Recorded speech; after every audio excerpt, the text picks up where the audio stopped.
Hey, how's it going? Sorry that I was a minute or two late. You know how it is. You open your computer and Zoom tries to reload or some crazy thing like that. Let me just get this going. First, I want to make sure that everyone can hear me. I'm using a there we go. I'm using a different mic, so I want to make sure that it's nice and clear. And the next thing I'm going to do is just move my chat window over here for a sec, so that I can see everything that everybody's writing. And I think we should basically be set up. I think we basically got everything going here. What we're going to be doing today is we're going to be talking about diffusion and osmosis. We're going to be talking about 20 must-know questions. These are the kind of questions that you're going to see on the TEAS. I have written these so that they are as close as possible to the questions that show up on the TEAS. Now, let's say you're watching this video for the first time. That's awesome. Yesterday, we did a big long lesson on diffusion and osmosis. We talked about active transport, passive transport, like everything that you could ever need to know about this topic for the TEAS.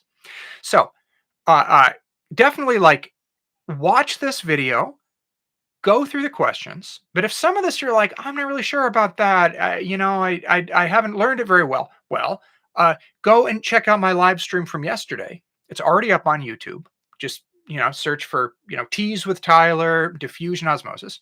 You'll find it from yesterday, and set aside a little time so you can watch it. And you will learn everything you need to know about diffusion and osmosis. We talk about this in many different ways so that it really sticks in your brain.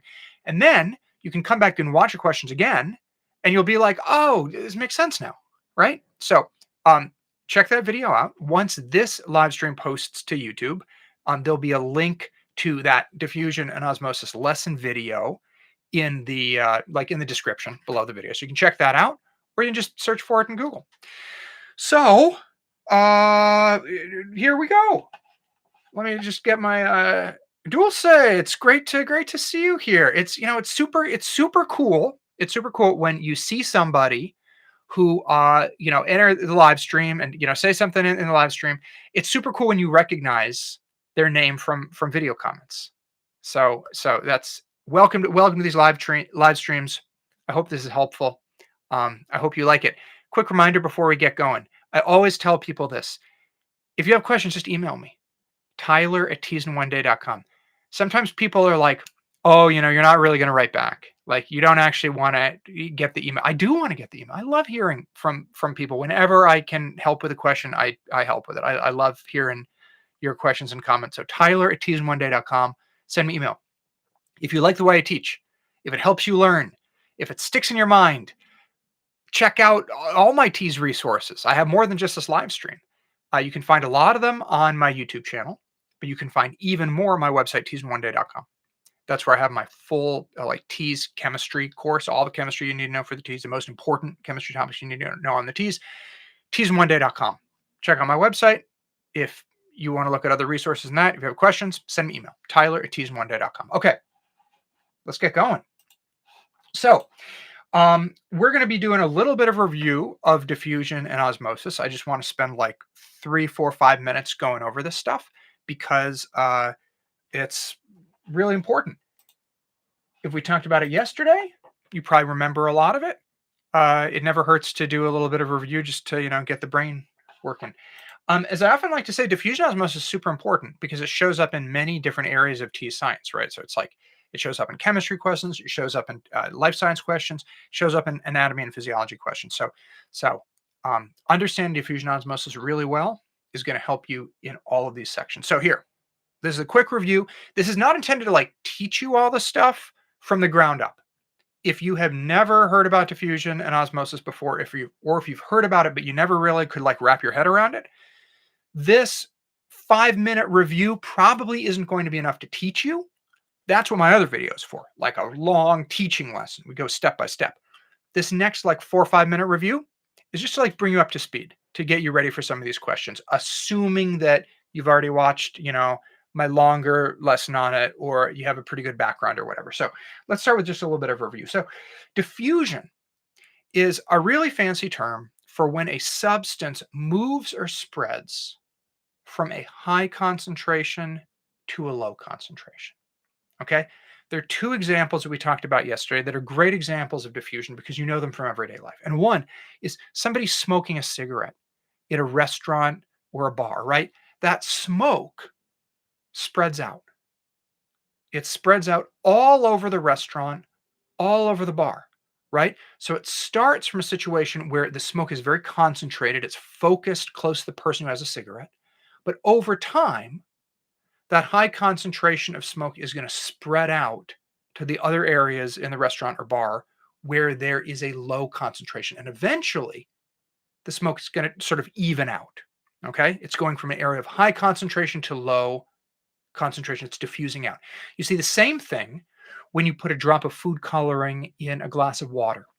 That food coloring eventually spreads out throughout the whole glass of water. And it's going from an area of high concentration where that first drop is, and it's spreading out to all the areas where there's no food coloring yet, where there's a very low amount of food coloring until eventually it is evened out and that food coloring has spread all throughout the water. Those are both examples of diffusion when something moves or spreads out from a high concentration to a low concentration. The thing about diffusion is it does this on its own. It doesn't need outside energy. The smoke just spreads out into the bar. The food coloring just spreads out into the water. You don't need to do anything extra. You don't need to put energy in. Diffusion is something that happens on its own. Things go from a high concentration to a low concentration. We see diffusion a lot in physiology in the body, okay? Two things that happen in the lungs.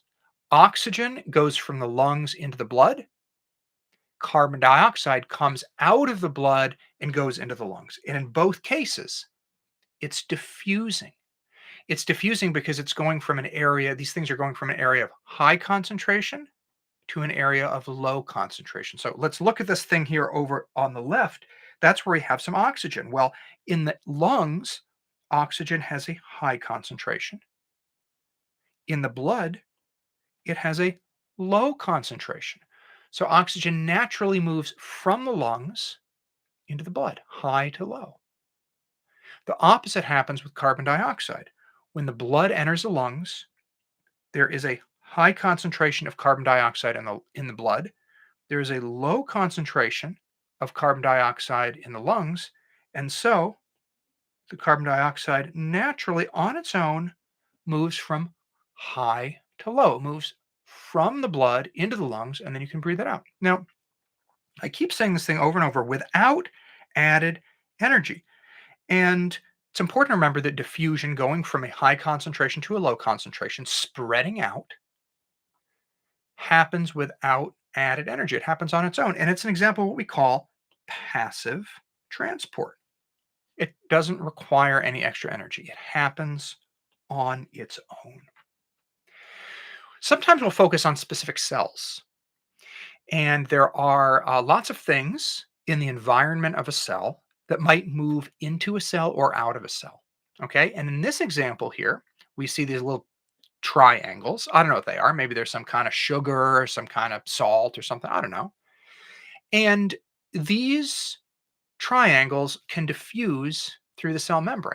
Well, what they're going to do is they're eventually going to spread out and they're going to go from an area of high concentration to low concentration. And we can look at that right now by comparing the concentrations inside the cell and outside the cell. So inside the cell, we only got these two little tiny little triangles. So we have a relatively low concentration of triangles here. Outside the cell, look at, we got all of these triangles outside the cell. We have a pretty high concentration of these triangles outside the cell. So what is going to happen is that on their own, many of these triangles are going to diffuse into the cell to even out the concentration. They're going to naturally move from high concentration to low concentration. Sometimes things have to pass through special channels because they can't make it out of the cell membrane. And we see that here, and that's what we call facilitated diffusion. In this case, we have a cell with a high concentration of these squares here and a low concentration of squares outside. These squares on their own, they want to pass from high concentration to low concentration. And that's what they're going to do. But in order to do that, they have to go out of these channels because they can't pass through the membrane. So facilitated diffusion means that something is moving from a high concentration to a low concentration, but it can't pass through the membrane. So there has to be some sort of a channel or a tunnel that it moves out through. Okay, and that's what we're seeing here. The squares want to move out of the cell. They can't pass through the membrane, so they have to move out by going through these special tunnels or channels. This is called facilitated diffusion. But the important thing about facilitated diffusion is, oh, sorry about that. Let me just make sure that gotta move this a little bit.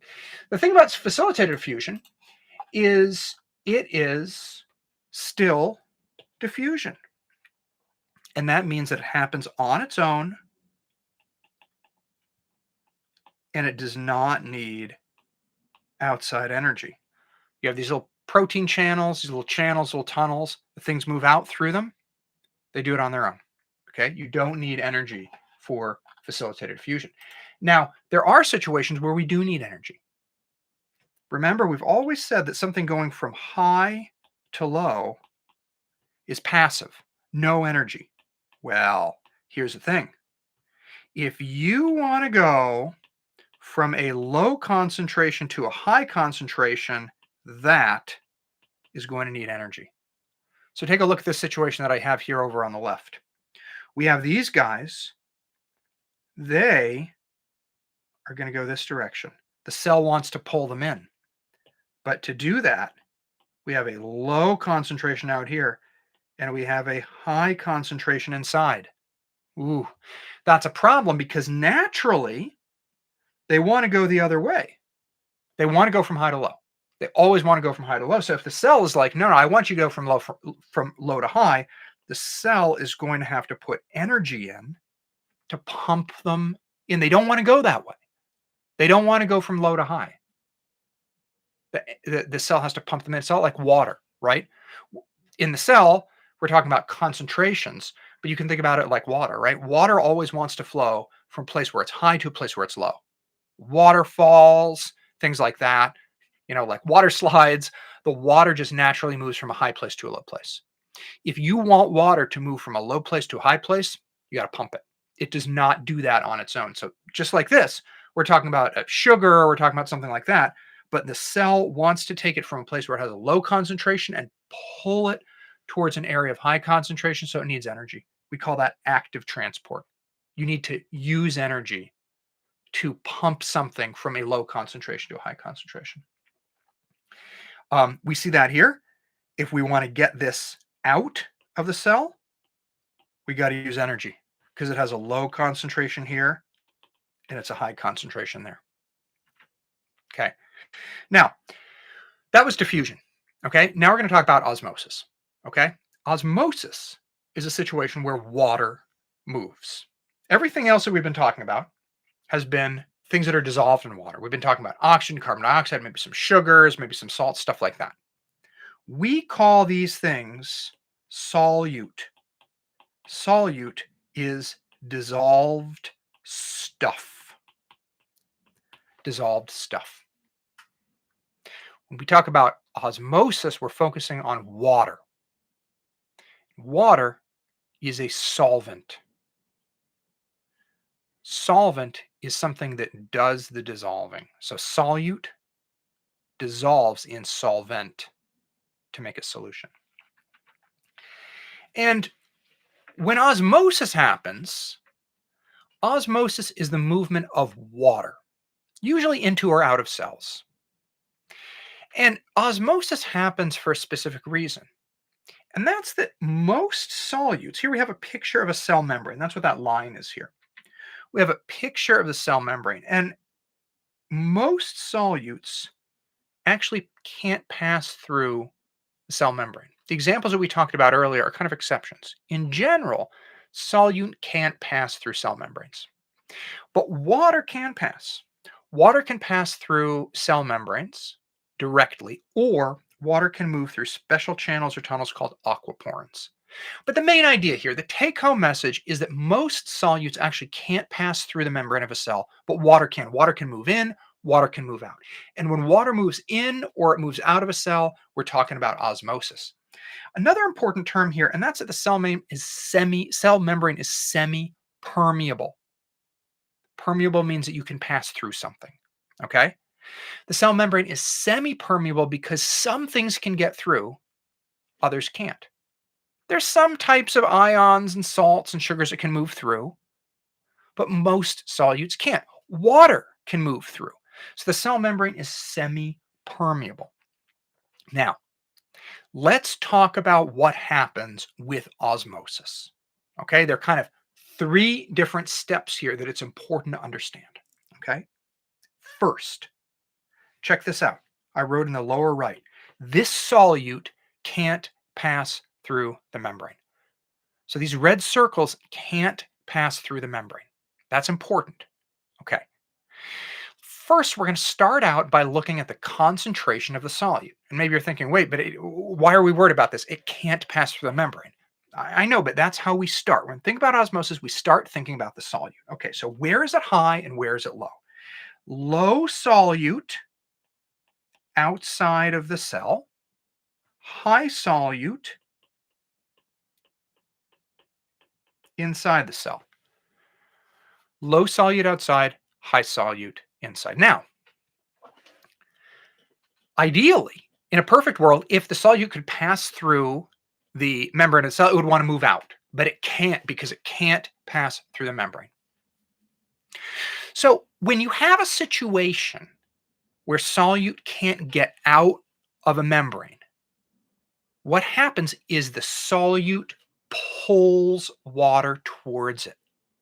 The solute can't get out, so instead it pulls water towards it. Okay, here is my water, and I'm going to write this water pulled towards solute. And the cell is going to have water pulled towards it. The cell is actually going to expand because it's going to more and more water is going to go into that cell because the high solute concentration inside the cell is pulling water towards it. So that's one way to think about osmosis. The solute can't get out, so instead it does the next best thing and it pulls water towards it. Okay? So there is another way that we can think about osmosis. Okay? And another way that we can think about osmosis is that here, let me delete some of this stuff here. I want to delete this, delete this, delete this. Yeah, it's good enough. Delete some of these. Okay. Another way that we can think about osmosis is the movement of water. Okay? If you want, you can think about osmosis as solute pulls the water towards it, or you can think about it like this. You can think about it in terms of concentration of water. So let's start with solute. Outside the cell, we have a low solute concentration. Inside the cell, we have a high solute concentration. Now, when we think about water concentration, the amount of water we have, the amount of water is always going to be opposite of what the solute is. So as you can see, outside the cell, there's a lot of water. There's a low amount of solute, so there is a high amount of water. Inside the cell, there is a high amount of solute. So how about water? There is a lower amount of water. What's going to happen to the water?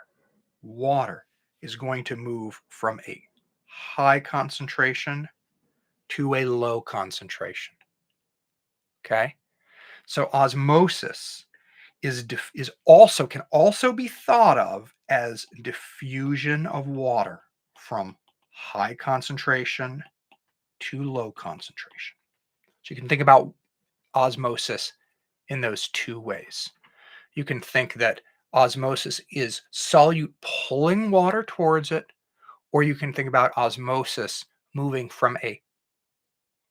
having water move from a high concentration to a low concentration. I don't want to waste too much time talking about this stuff. We'll talk about this again when we go over the questions.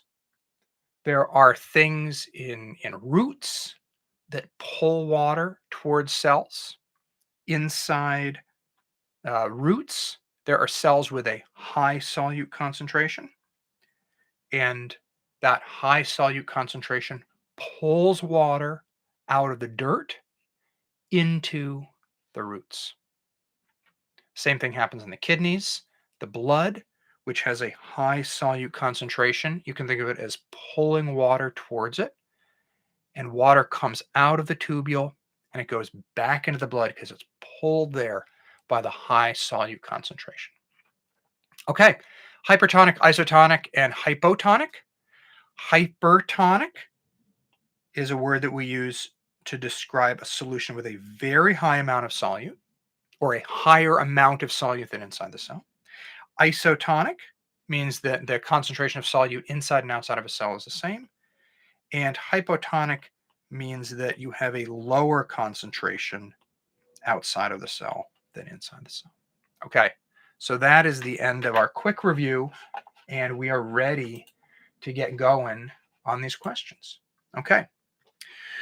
Which of the following situations will require an input of energy? Okay. I'll read them all and then we'll think through it. Oxygen moves from a capillary with high oxygen concentration into tissue with low oxygen concentration. Carbon dioxide moves from a tissue with high concentration into a capillary with low oxygen concentration. Iodine moves from a solution with low solute concentration into a cell with high iodine concentration. And oxygen moves from an alveolus with a high oxygen concentration into a capillary with a low oxygen concentration. Okay, so let's look at like the key parts of this question. We are talking about an input of energy. So when we need to do an input of energy, that is going to be an example of active transport. Now, active transport is essentially making substances do something they don't want to do. And what is that? Well, they want to go from high to low, just like water does. They want to go from high to low. So, if we need to put energy into it, we have to push them from low concentration to high. So that's what we're going to be looking for. We're going to be looking for something that forces substances to move from a low concentration to a high concentration. They don't want to do that on their own. We have to use energy to force them. So let's think through this. A, oxygen moves from a high concentration to a low concentration. It wants to do that on its own. It doesn't require energy. B. Now, B is like terribly worded. Well, I mean, it's probably done intentionally to confuse you. Carbon dioxide moves from a tissue with a high concentration into a capillary with a low oxygen. It's like we can't even compare these, right? We have no information. We can't choose it because it's not like carbon dioxide goes from high to low or whatever. It's like carbon dioxide and then oxygen. Just get rid of it. That's nonsense. It's like there's no way that you could know what's going on there. C. Iodine moves from a solution with a low solute concentration into a cell with a high concentration. Look at that, low to high. This looks pretty good. Let's just check this. Oxygen moves from an alveolus with high oxygen concentration, low. So this is high to low. Cross it off. And that means that C here is a correct answer. Low to high. You got to pump. Active transport, energy. You got to pump it up. Which of the following is true of passive transport? A.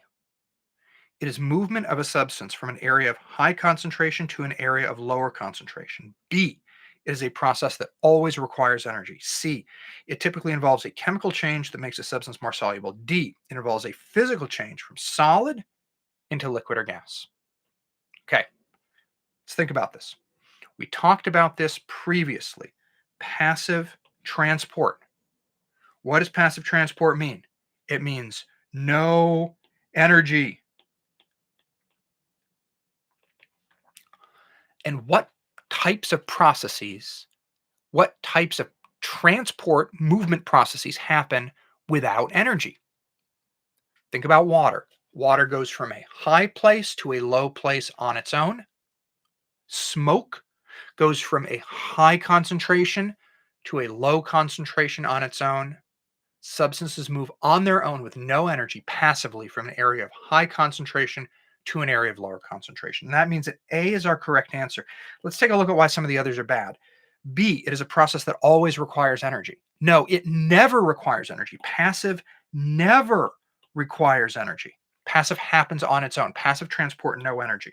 C, it typically involves a chemical change that makes a substance more soluble. That, like I always say with the T's, they give you like things that you've never heard of before that confuse you and you think, oh my God, maybe I should have chosen it. I'm so stupid. I never learned this. No, that's them screwing with you. It really is. They give you this stuff that makes no sense, but you feel dumb because you've never heard it before. And then people choose it. No. So see, I always say, have you learned this? When you're learning passive transport and osmosis and diffusion from me or from somebody else, do you remember anyone saying it always involves a chemical change that makes a substance more soluble? No, that's nonsense. Get rid of it. Never heard that. Don't pick it. Similarly, D, it involves a physical change from solid into liquid or gas. Did I teach you that? Did you learn that? Did you learn that from any like the Mometrics book? Is everyone knows that I say this? Mometrics book is a hot pile of stinking garbage. Even the Mometrics book is not going to say that passive transport involves a physical change from solid into liquid or gas. So you never learned it. You didn't even learn it from the garbage Mometrics book. So don't choose it. Cross it off. And the answer is A. Boom. All right. Don't pick an answer that you don't remember learning.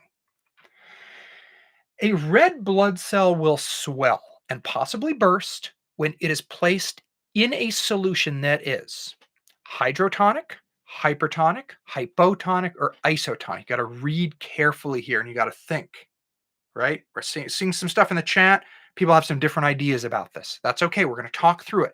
Think about it for a minute longer. I'm going to start drawing some stuff and then we're going to talk through it, okay? Draw my little beaker here. Draw my little red cell. There's my red blood cell. Now, let's think about this. If water is, if the red blood cell is swelling and potentially bursting, what is happening with the water? Okay, that's we're going to start there. Is water moving in or is water moving out? Okay, if the cell is swelling and bursting, water has to be moving in. Okay,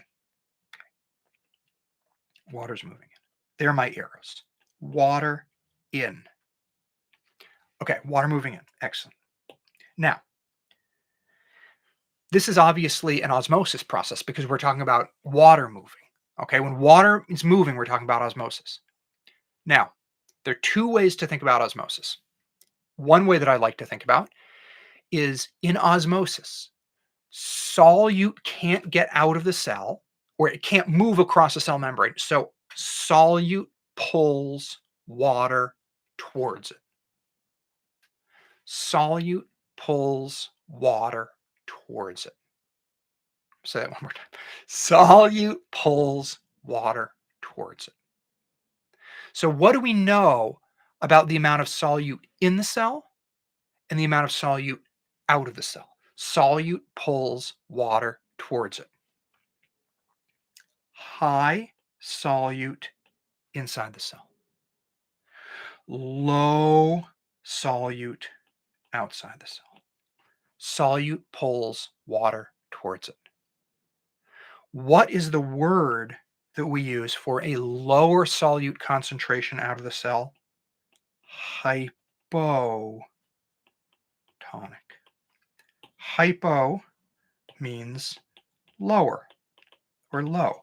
Like hypothermia means that your temperature is low. It's lower than it should be. So that means that the answer is hypotonic. This was a tricky question because you had to think it through. There are a bunch of different things you had to think about. You say, okay, if the cell is swelling, water is going in. If water is going in, what are the solute concentrations? Water, solute pulls water towards it. So there's a high solute concentration inside the cell. That means there is a low concentration of water outside. There's a low concentration of solute outside, which means that the outside solute is hypotonic. Whew. That was a question. I hope that makes sense. There'll be other questions like this that are coming up. Okay. So you'll have a chance to do some more practice here. But if you have any questions, I know this was tricky because there's a whole bunch of different questions, a whole bunch of different answers in the chat. If you have any questions about this, just add them in the chat. I'll address them. I don't want anyone to be confused about this. I can address questions right now, or as we just kind of keep going through this, I think some of the stuff will begin to make sense. It'll just start to sink in. But don't be shy about your questions. I need some coffee here. Need some more energy. Okay. Just make sure that we're looking. Yeah, we're looking good here. Great. Okay. Excellent. Okay. Which of the following explains how osmosis functions in the kidney? A. Water moves from areas of high solute concentration to areas of low solute concentration to reabsorb essential nutrients. B.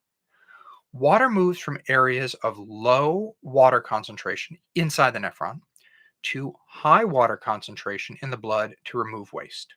C.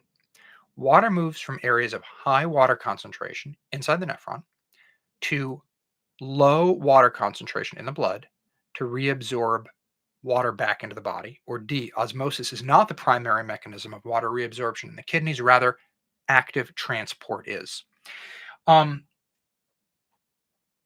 Let's just do a really quick review of what's going on. Okay, we have this is a very simple diagram. This is not exactly how it happens, but here, let's say we have the tubule,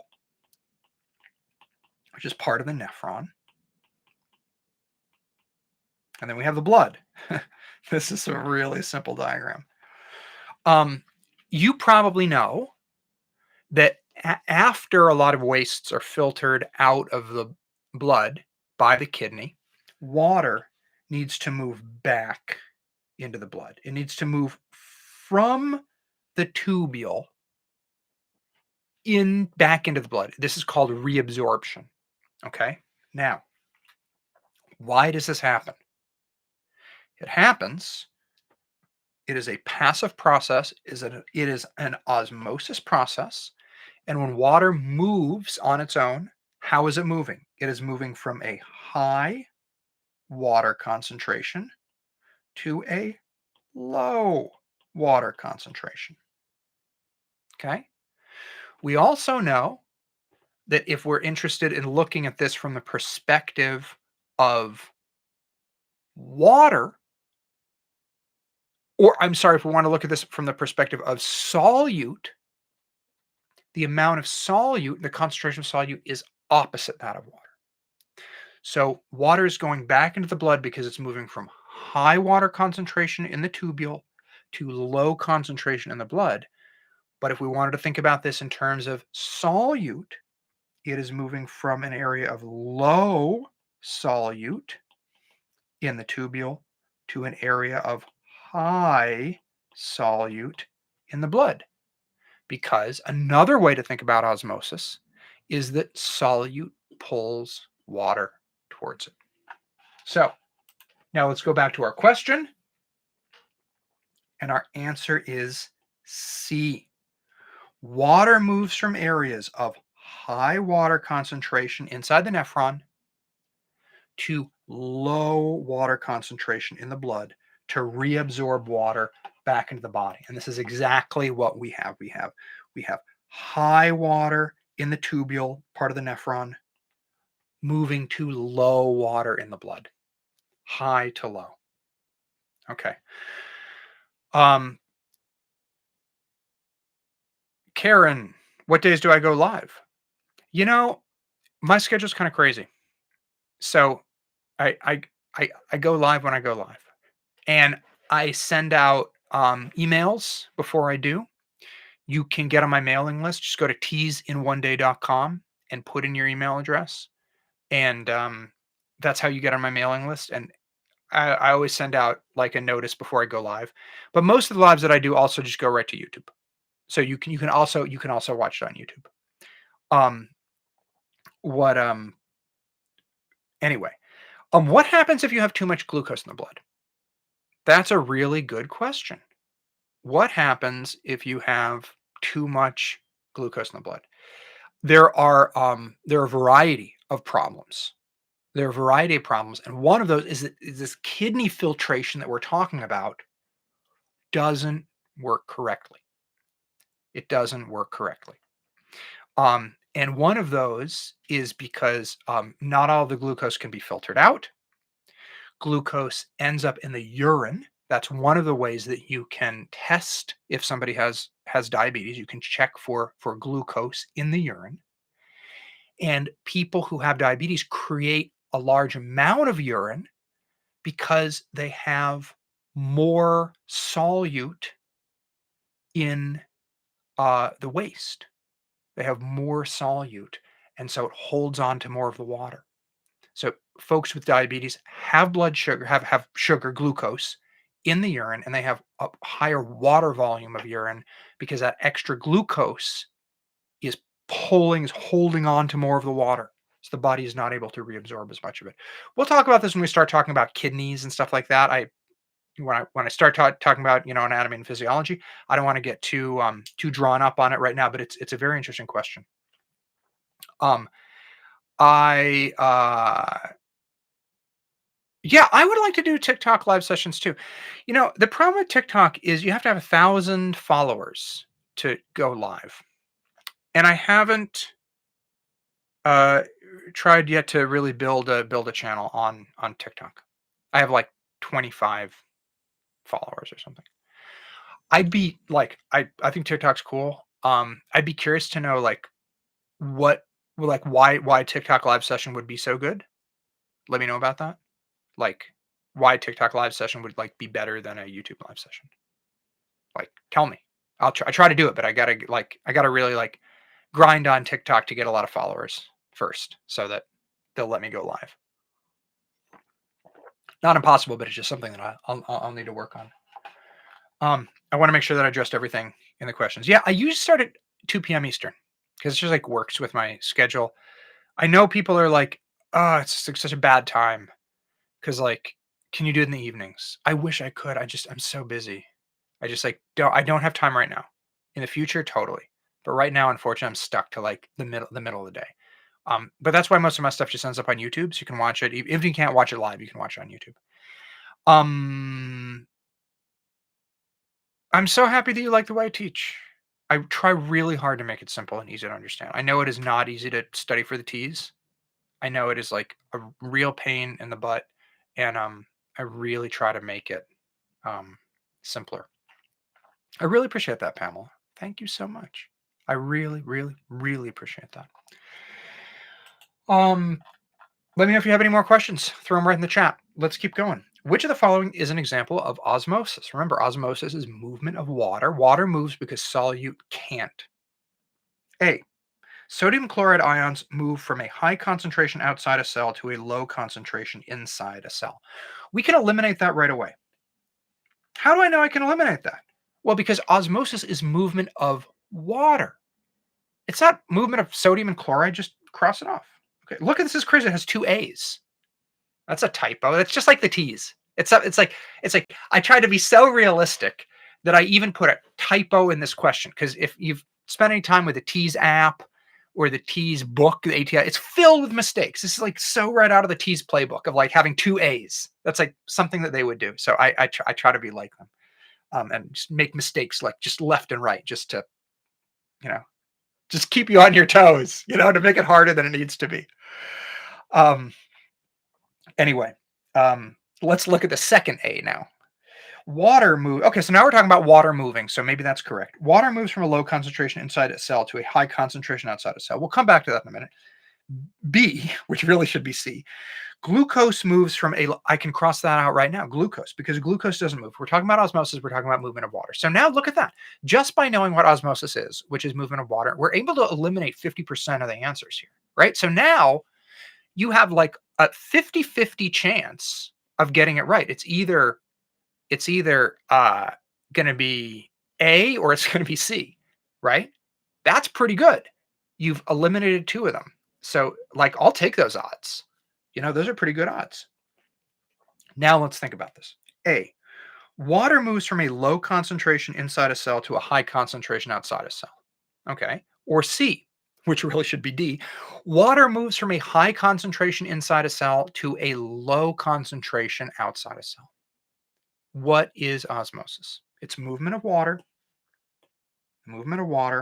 from a high concentration to a low concentration. It is diffusion of water, H2O, diffusion of water. And so that means that C, which should be D, is our correct answer because water moves from a high concentration to a low concentration. And that is our correct answer. All right. All right. A cell is placed in a solution that contains solute dissolved in water. Okay. The solute concentration in the beaker is greater than the solution concentration inside the cell. It should probably say solute concentration inside the cell, whatever. Which of the following explains how the water will flow? Okay, I'm going to get rid of the answer so we can draw this out and then we'll come back. Okay, so let's think about what's going to happen here. Okay, here's my beaker. Here's my cell. Okay, so let's think about solute concentration. In the beaker, high solute. In the cell, relatively low solute. Okay. What do I always say with osmosis? Solute pulls water towards it. The water is going to move out of the cell. But there's another way that we can talk about this. We can talk about osmosis from the perspective of water. Let's look at this process through the perspective of water. And that is that if we have high solute outside the cell, we have low concentration of water outside the cell because they're always flipped. If we have a low concentration of solute inside the cell, we have a high concentration of water inside the cell. So it's the exact same thing, water moving out of the cell. We're just looking at it from a different perspective, from a different lens. Instead of looking at it as solute pulls water towards it, we're looking from the perspective of water. We're saying, well, there's high water concentration inside the cell. There's low water concentration outside the cell. So water moves from high to low. Let's look at our answers now. Water moves from low concentration outside the cell to high concentration. No.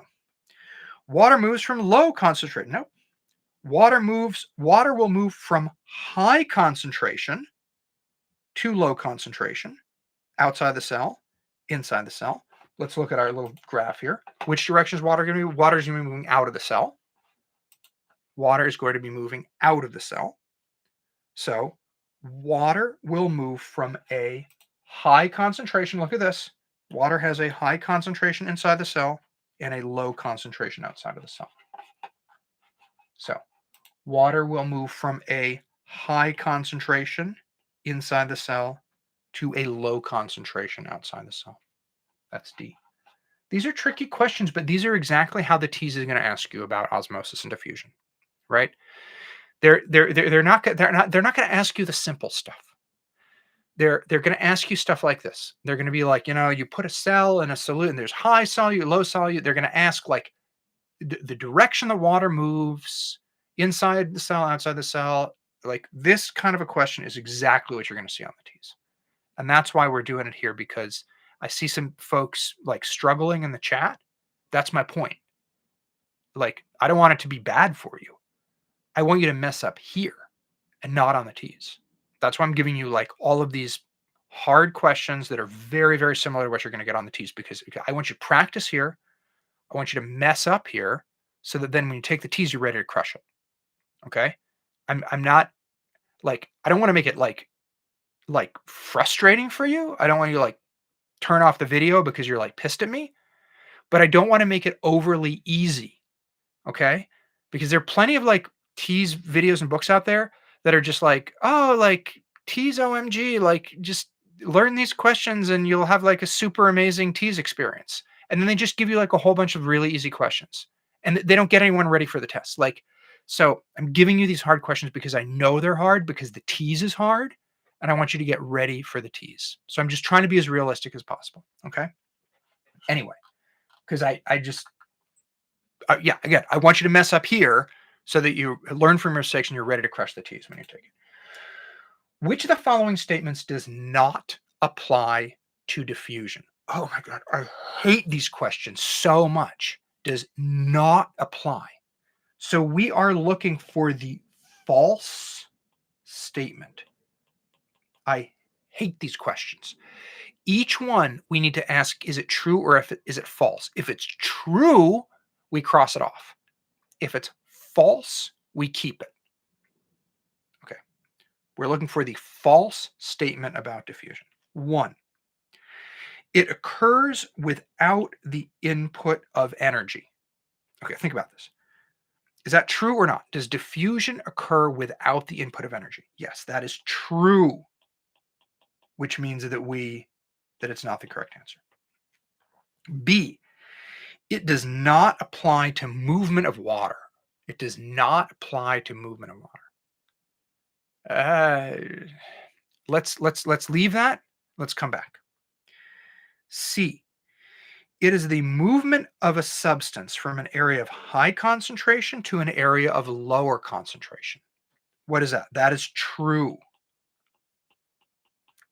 D, it is a means by which substances both enter and exit cells.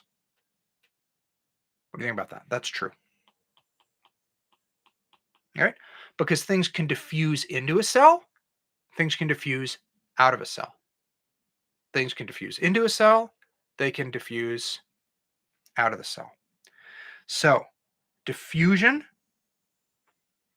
go back to, we know that B must be the right answer, but it does not apply to the movement of water. And the reason why that is false is because osmosis is diffusion.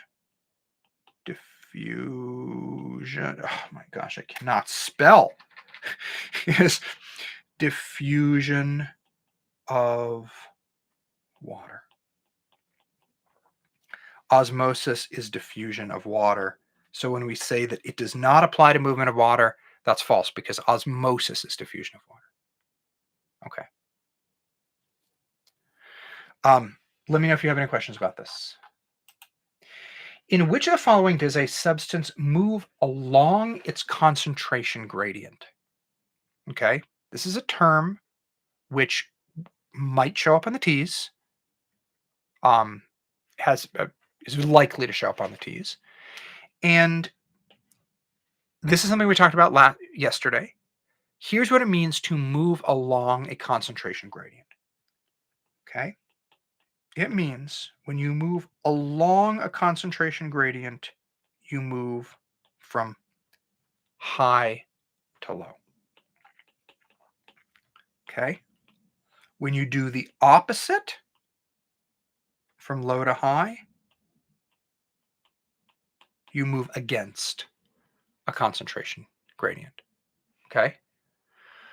So if you move along a concentration gradient, you're moving from high to low. If you're moving against a concentration gradient, you're moving from low to high. Got it. Let's go through step by step. In which of the following does a substance move along its concentration gradient? A, active transport. What is active transport? Active transport is you're pumping something to make it do what it doesn't want to do.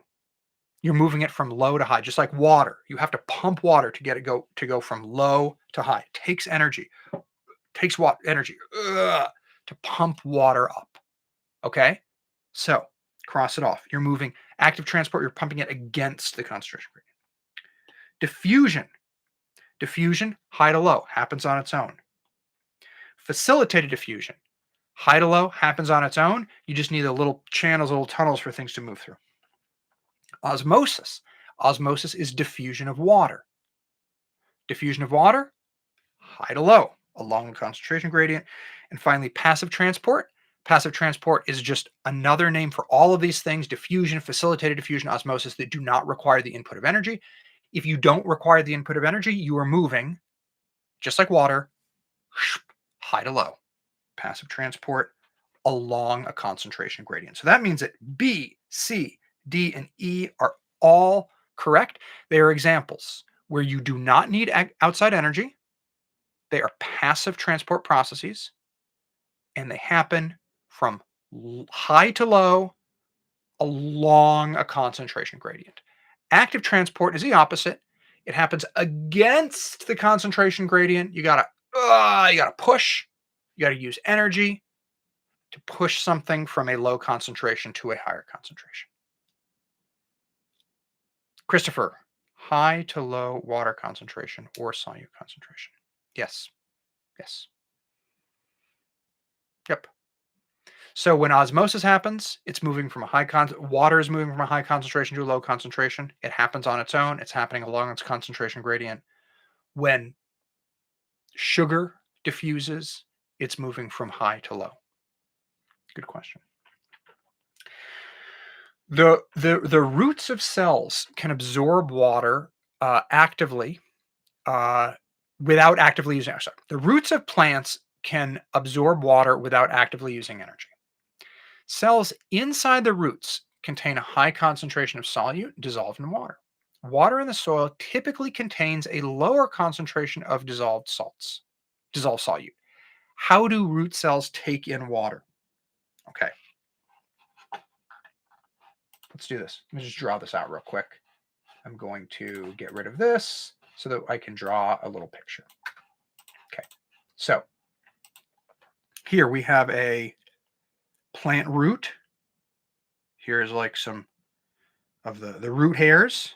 They're called root hairs. Look kind of like this. Okay. These are cells. Okay. And what we know is they have a high concentration of solute inside the cells. And then here's the dirt, right? We got some dirt over here. And the dirt has a low solute concentration. Okay. Now, how is that going to pull water into the cells? Well, one way you can think about osmosis is that solute pulls water towards it. Solute pulls water. Another way you can think about osmosis is that water moves from high concentration to low concentration. So as I always say, if we have high solute inside the cells, we have low water inside the cells. If we have low solute outside the cells, we have high water outside the cells. So another way to think about osmosis is that water is moving from a high concentration to a low concentration. Let's go back and take a look at our answers. A, the difference in solute concentration allows active transport to occur. No, because it already just said without actively using energy. So no, A is not right. Solute moves out of the cells and simultaneously water can move into the cells. Now that's nonsense. I just put that there to confuse you. C, water flows from its high concentration outside roots to a low concentration inside roots. Look at this diagram. High concentration outside roots to a low concentration inside roots. C looks pretty good to me. Let's just double check D. Water flows from a low concentration outside roots to a high concentration. No, nope. And that means that C is the correct answer. A cell is placed in a beaker of solution. The cell contains a relatively low concentration of solute dissolved in water. The cell contains a relatively low concentration of solute dissolved in water. The solution contains a high concentration of solute dissolved in water. Typo, just like the T's. Which statement correctly describes how water will flow? Yeah, if you can't finish watching it, I'm going to post it on YouTube. Just you can use a link. You can use a link from the email. Okay, let's look at this. Okay, so here's a cell. Low solute, high solute outside. Which way is water going to flow? Which way is water going to flow? Water is going to be drawn towards a high amount of solute, a high concentration of solute. Water will flow out of the cell. Okay? Inside to outside. So we know that we can get rid of A right now. We know that B is wrong too, because B is saying water will flow from outside the cell to inside the cell, right? Outside the cell to inside the cell. So we can get rid of that. So now we're down between C and D. Which way is it going to go? Remember, when we think about osmosis in terms of water, if we have a high solute concentration outside the cell, that means we have a low, this isn't a good pen for this. That means we have a low water concentration outside the cell. If we have a low solute concentration inside the cell, that means we have a high water concentration inside the cell. So water will flow from high concentration inside cell to low concentration outside cell. C. Okay. All right. C. What is a correct description of aquaporins? It's one you either just know it or you don't. They are pores in the cell membrane that allow solutes to leave and enter the cell. They are enzymes within the cytoplasm that absorb and release water to maintain constant concentration. C, they are protein channels in the cell membrane that allow passage of water. Or D, they use ATP to pump water across the cell membrane. C. They are protein channels in the cell membrane that allow water to pass through. Just got to know it. Cells in the body can shrink or swell. Can swell or shrink if they are exposed to fluid with differing solute concentrations. For this reason, most intravenous IV fluids should be A, hypertonic, B, hypotonic, C, isotonic, or D, osmotic. What should it be?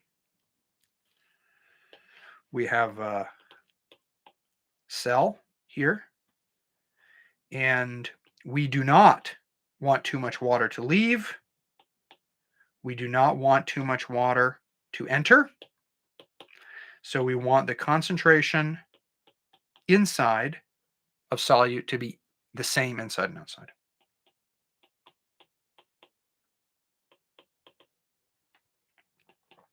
Say concentration inside equals concentration outside. That means we're talking about a solution that is isotonic. Isotonic. Which of the following is true of passive transport? Remember, what does passive transport mean?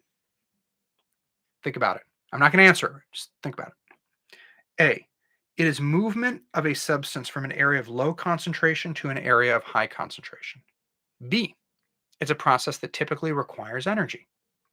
C, it involves a chemical change that makes a substance more soluble. Or D, it can involve either solutes and solvent. You know, I'm going to change this right now.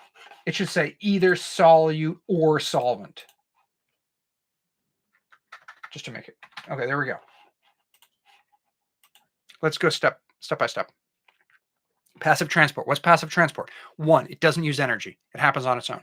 2, it goes from high concentration to low concentration. C, we can describe it as moving along a concentration gradient or with a concentration gradient. B, A, passive transport, movement of a substance from an area of low concentration to an area of high concentration. No, that does not happen on its own. It would require energy. B, it is a process that typically requires energy. Absolutely not. Passive transport does not require energy. That's what we call passive. C, it involves a chemical change that makes a substance more soluble. Is that something that you've learned? Is that something like I taught in a video, that the thing you got to remember about passive transport is there's always a chemical change, and the chemical. No, I've never heard that. Even as I like to joke, even from Mometrics, you have not learned that. So cross it off. So that means that D is our only one standing, which means that it's the correct answer.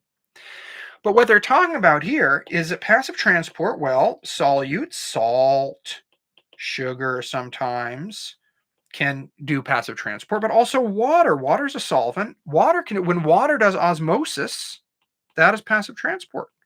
Okay? So when water moves via osmosis, that's passive transport, doesn't require any energy. When salt or sugar or things like that move, solutes move on their own from high to low concentration, that's also passive transport. So it's passive. Passive can happen with water. Passive can happen with solutes.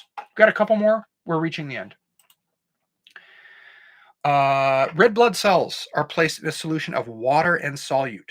The solution contains a lower concentration of solute than the cells. What will happen to the cells? Oh, I'm getting so sick of these questions, but man, they're all over the T's. So it's like, that's why we're doing them. Here's a cell. What's our info?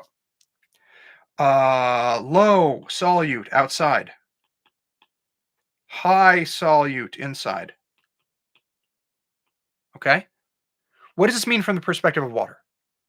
Let's just jump right to there. What does this mean from the perspective of water? We have low solute outside the cell. What can you tell me about the water?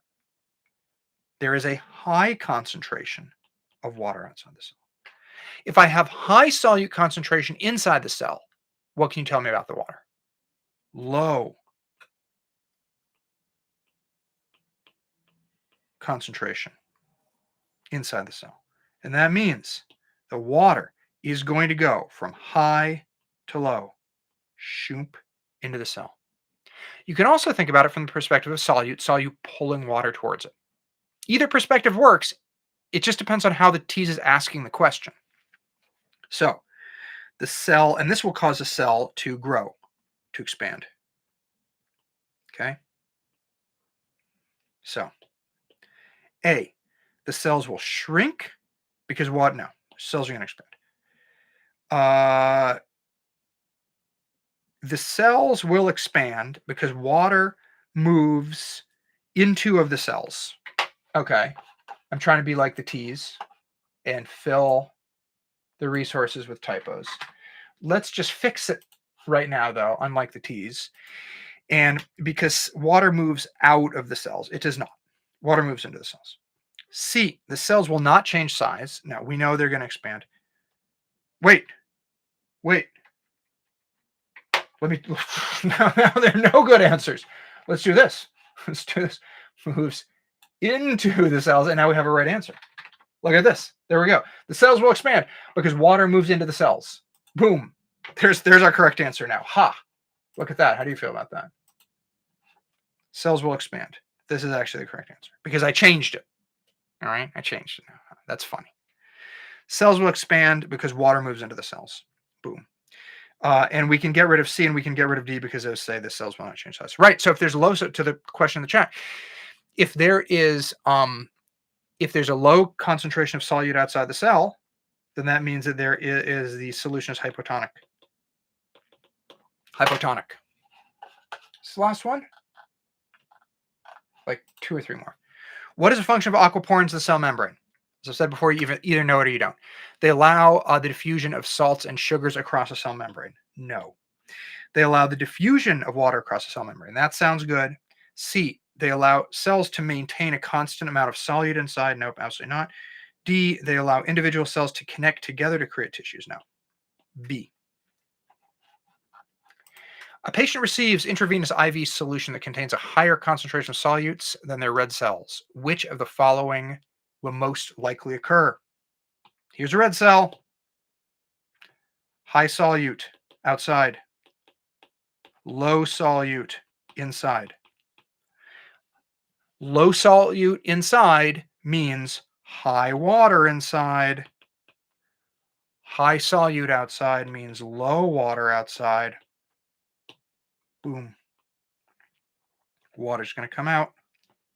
Water will enter the cells? No. Water will enter the cells? No. Water will leave the cells? Yes. Moving from high water concentration to low. high water concentration to low. That looks good to me. D, water will leave the cells moving from low water concentration to high. No, cross off. C. Which of the following solutions will require an input of energy? Okay, input of energy. What are we thinking here? Active transport, moving something against its concentration gradient, which means you're going to have to push something from low to high. Just like with water, you got to push it, you got to pump it, use energy to low to high. So, what's going to require an input of energy? Sodium ions move from a solution with high solute concentration into a dialysis bag with low sodium concentration. No, high to low. That happens on its own, doesn't require energy. B, glucose moves from the bloodstream where it has a low concentration into cells with a high concentration. That sounds right. Low to high. Got to put in energy. That's probably right. Let's leave it. C, water moves from beaker where it has a high concentration into a cell where it has a low con. High to low, no energy needed. Water moves from a beaker with a low concentration of solutes into cells with a high concentration of solutes. This is tricky. They're talking about osmosis here. They're just talking about osmosis from the perspective of solute, right? So whenever we're talking about osmosis, we can look at it from the perspective of water, or we can look at it from the perspective of solute. So in osmosis, water moves from a beaker or from a situation where it has a high concentration to a situation where it has a low concentration. Or we can think of solute as pulling water towards it. So C and D are saying the same thing. They're just looking at it from the different perspective, either the water or the solute. Both of those are osmosis. Both of them describe osmosis. Osmosis is a passive process that happens without any input of energy. It's just movement of water. Normal, natural, on its own movement of water. That means that B is the correct answer. That's the only one that requires energy. All the others happen on their own. Okay. Red blood cells are placed. I'm so sick of these. Oh my God. Red blood cells are placed in a solution containing a solution of water and solute. The concentration in the beaker is higher than the. These are also very similar. Very similar. Let's just do it really, really fast. So, concentration of solute in the beaker is higher. Solute. High solute, which means low water. Inside the cell, low solute, high water. What's going to happen to the water? Out of the cell. Moves out of the cell. It's moving from high water to low water. Or you can think of it from the perspective of the solute. The solute is pulling the water out. Either one, cells will shrink because water moves from high to low concentration. Which of the following scenarios require the input of energy? Oxygen. What's going to require input of energy? Low to high. Low to high. Okay? Oxygen moving from the lungs into the bloodstream. That happens on its own because there's high concentration of oxygen in the lungs, low concentration in the blood, happens on its own. Water moving out of a cell placed in a hypertonic solution. That's osmosis. It happens on its own. No energy needed. Potassium ions moving from an area of low concentration to an area of high. Go ding, ding, ding, ding, ding. Low to high. Need energy to do that. Probably right. Let's just check D to make sure. Carbon dioxide moving from cells into the capillaries. Right? That's how we get rid of carbon dioxide from our body. High concentration in the tissues, low concentration in the blood. Moves from the cells into the capillaries. Get rid of it. Low to high against the concentration gradient. Active transport requires energy. Here's the last one. Which of the following is not true of osmosis? Not true.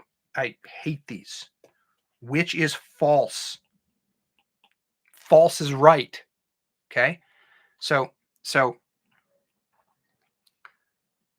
before I just do this, Catherine, I thought you said water pulls towards a solvent and expands. No. Water is pulled towards solute. Okay? So whatever is dissolved If there's a lot of it, water is pulled towards the solute. So let's just go back here real quick, right? I think we're referring to this, right? There is a high solute concentration outside the cells. There's a low solute concentration inside the cell. So one way to think about it is that water is pulled out of the cells towards the solute. And if you have any more questions about that, just you can send me email, you can add it to the chat, whatever. But that's what's happening. Water, one way to think about osmosis is that water is pulled out. Well, in this case, water is pulled out of the cells because it's pulled towards solute. If there's more solute in the cells and outside, the solute inside the cells, you can think of it as pulling water towards it into the cells. But the main point here is that in osmosis, one way to think about osmosis is that water is pulled towards high concentrations of solute. Solute pulls water towards it. Okay, just to finish this up. Which one is false? Osmosis requires a semipermeable membrane. That's true. You have to have a situation where water can move, but other things can't. Osmosis, diffusion of water. Yes, that is true. C, it involves water moving from a high concentration to a low concentration. Absolutely. It's diffusion of water. Osmosis is diffusion of water from high concentration to a low concentration. It's a passive process. It doesn't require energy. All of that good stuff. D is looking pretty good now. And that says it does not occur on its own and requires an input of energy. That is false. Osmosis does occur on its own. It does not require an input of energy. And that means that D is correct. Boom. That's it. What did you think? I would be really, really curious to hear your thoughts. I would be really curious to hear, like, if you thought this was helpful, if you thought it was not helpful. If you we did a whole bunch of practice questions. I know we did a whole bunch. We did 20 practice questions. And I did 20 practice questions because my hope is that by the end of 20 practice questions, this stuff is so freaking stuck in your mind, you're not going to forget it. I don't just want to give you 1 or 2 or 3 and you're like, yeah, I kind of know how to do it. Maybe, sort of. Yeah, I kind of get the, no, it's like, I want to do it. So it's just like driving to work in the morning, right? When you drive to work in the morning, you don't have to think about it. You know exactly where to go, you know? And that's how I want this diffusion osmosis stuff to be. That just like any question, you're driving to work, there's like a detour, right? They close part of the road because there's construction, you know exactly where to go. It's like whatever they throw at you on your morning commute, you know how to get to work, right? That's how I want this stuff with diffusion osmosis to be, because the TEAS will put a freaking like road closed sign, and then they'll have like an ambulance, they'll have like crocodiles crossing the road. And I mean, they will do everything to just like make your life miserable. But I want you to be ready for it, which is why I gave you all these different diffusion osmosis questions. So it's like everything that the TEAS could like possibly put in your way. The crocodiles, and they put if it were the TEAS, they put like nails in the road, so like pop your tires. And TEAS is going to play dirty. And so, I want you to be ready for the road closed sign. I want you to be ready for the crocodiles crossing the road. I want you to be ready for the nails that they throw to pop your tires. And that's why I'm just giving you all these questions, so that you are so confident with this stuff that they can't break your confidence. Whatever they throw at you, you're like, yeah, I know how to do this. No big deal. No big deal. As we finish this up, are there any other questions you have? I'm happy to take a couple of minutes and answer your questions about the science stuff, about the TEAS in general, about tips and tricks, whatever. Generally, like anything that I could help with. You can always send me email. That's why it's on the thing right here, tyler@teasindoneday.com. Check out my website if you're struggling with chemistry. I have a full course that covers all the most important topics on chemistry for the TEAS. So I got that. And if you've got any other questions, I'll stick around for a minute or two to answer them. Feel free to go, obviously. I will let you know when my next live stream is going to be. I was hoping it was going to be tomorrow, but I don't think I have time to get ready. Just don't. I wish I did, but I just don't. So we're probably like microbiology is going to be my next live stream. We're probably looking at next week for micro. And then after micro, I'm probably going to start doing like some practice questions like DNA, RNA, transcription, translation kind of stuff. So look out for those probably next week too. Practice questions. If you like this life science stuff, as you can tell, I'm making a lot of life science videos. I have a whole playlist on my YouTube channel of life science videos, and you can watch them. I cover almost all of the life science topics. The goal will be in a week or two, I will have covered all of them. But as you can tell, like I do diffusion osmosis from right here. I've got biomolecules. I've got biological organization where we talk about tissues and organs and cells and organelles. I have lots of stuff on organelles. I have like a podcast. You can just listen to it when you're driving, when you're working out, whatever. I got stuff on DNA. I got stuff on genetics, Punnett squares, things like that. Diffusion osmosis. Maybe there's something I'm forgetting, but you can find all of it in the playlist on my YouTube channel. So, if you got any questions, let me know. Send me email. Check out my website.